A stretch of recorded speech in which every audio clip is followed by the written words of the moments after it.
Welcome to This Explainer. Today, we're diving into a profound mindset shift from a 13th century Sufi mystic that's going to completely reframe how you view your own existence. Honestly, this wisdom has literally never been more relevant than it is right now in our fast-paced modern lives.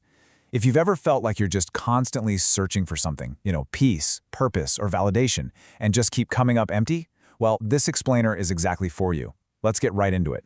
We're anchoring our exploration today on this incredibly famous quote, "Everything in the universe is within you. Ask all from yourself." This comes straight from the renowned 13th century Persian Sufi poet and mystic, Rumi. It's a striking statement, right? Now, at first glance, it might sound a little abstract, but as we unpack the source material today, you're going to see that this is actually a highly practical, deeply grounding philosophy. Reading that quote immediately begs a pretty uncomfortable but totally necessary question. Are you looking in the wrong place? Seriously, in our frantic modern world of chasing success, are you exhausting yourself searching for answers where they don't actually exist? We spend so much energy looking outward, assuming the outside world has the missing pieces to our puzzle. But Rumi is suggesting something radical here, that the answers and that deep connection to the divine aren't out there at all. So, let's look at Section 1, the core of Rumi's wisdom. In Sufi mysticism, and really in many ancient philosophical traditions, a human being is defined exactly like this, a microcosm, meaning you are not seen as some tiny, isolated fragment of creation just floating randomly through space. Instead, you are quite literally a miniature reflection of the entire cosmos. You hold the blueprints of the whole thing. You aren't just a part of the universe, the very essence of the universe is wrapped up entirely within you. How wild is that? This pairs perfectly with another iconic line from his tradition that just completely shifts the scale. You are not a drop in the ocean. You are the entire ocean in a drop. I love that. It perfectly complements our main quote today. It's basically asking you to stop seeing yourself as something small and insignificant that needs to be filled up by the outside world, and to instead recognize the vastness and the divine connection you already hold inside. Moving on to Section 2, humans as a microcosm. So, most of us operate under what we call the external myth. We tend to believe that wisdom, love, purpose, or peace are basically commodities, right? We think they have to be acquired from the outside world, maybe from reading enough books, getting accolades, finding the perfect relationship, or achieving a certain status. But Rumi's perspective completely flips this on its head with the internal truth. The universe and the divine consciousness that created it isn't somewhere way out in space waiting to be found. It's actually woven directly into the fabric of your own awareness. Which brings us to Section 3, reclaiming your inner authority.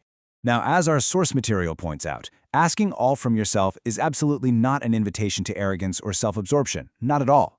Rather, it's this really deep invitation to self-sovereignty and introspection. And that breaks down into two crucial actions, reclaiming your authority and recognizing the true source of your answers. So let's look at the first one. First up, by reclaiming your authority, you're making a conscious decision to stop looking outward for validation or direction. Just think about how much time we spend asking other people what we should do, or waiting for society to finally tell us we're successful or worthy. Reclaiming authority means you finally start trusting your own inner compass. You acknowledge that you are fully equipped to navigate your own life.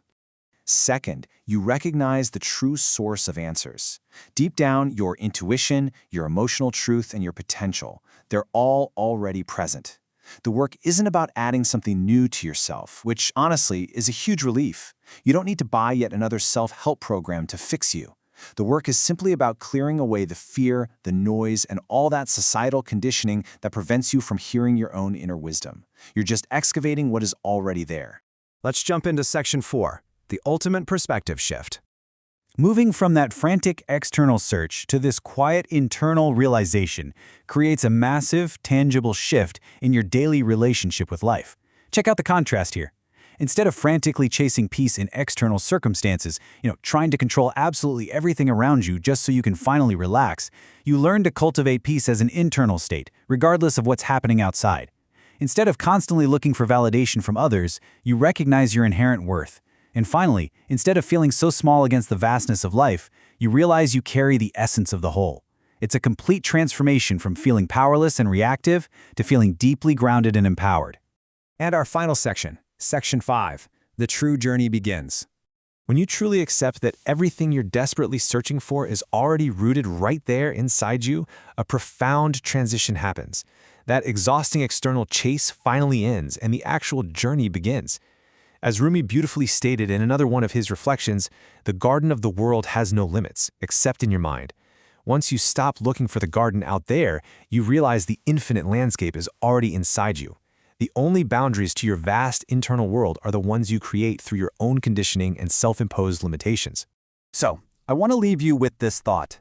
The next time you feel that heavy pressure to seek external validation, or you feel that familiar anxiety creeping in, trying to acquire peace from a chaotic world, what incredible truths might you discover if you just stop, take a breath, and look within? Everything in the universe is within you. Thank you so much for joining me for this explainer, and we'll see you next time.